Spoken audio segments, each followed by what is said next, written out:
Well, yeah, I mean, we have seen what the numbers are. We've seen what the results are. We've been talking about this for over 2 years. It just seems to be getting worse. And every single time we turn around, there's a threat that they're going to take one of the tools off the table that's been working under the last administration. So, yeah, I mean, you're seeing some really bad people that are coming over the border. Not all, but really bad people.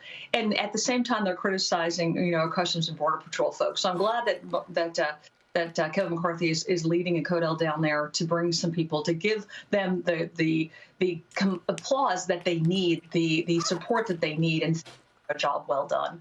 Yeah, I mean, Kevin McCarthy's going there today, but what can you all do as a conference together in terms of getting money to the border? I mean, let's face it, Joe Biden wants to send $80 billion to the IRS to hire 87,000 new IRS agents. Is there any way that money can be diverted to go to the border to help support the agents there? So some of our commitment to America actually has in their border security. We're focused on doing that. We've also pledged that on day one, the money that's going to the 87,000 IRS agents will be stopped. We don't need to hire 87,000 new IRS agents. We need that support at the border.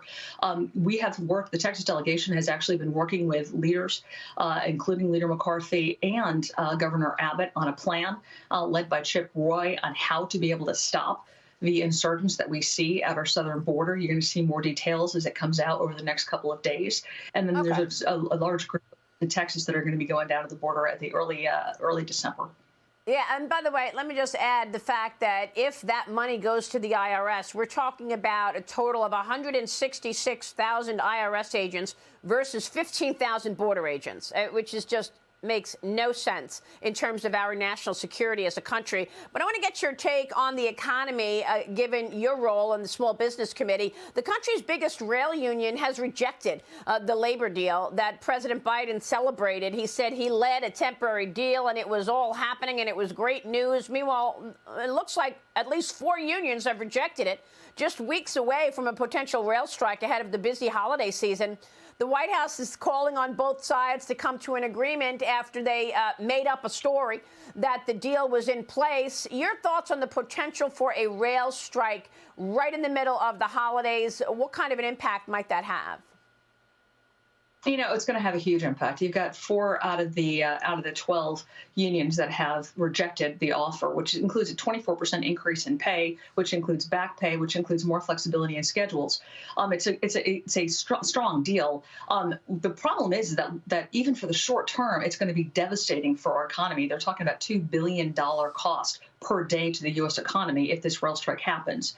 At a time, it's one thing that we're talking about Christmas time and Christmas gifts not being able to make their locations, but it's something totally different when you think about the number of products that go on rail, including liquid natural gas and things like chlorine that help with all of our water supplies. This is a national security issue, not just a Christmas gift issue.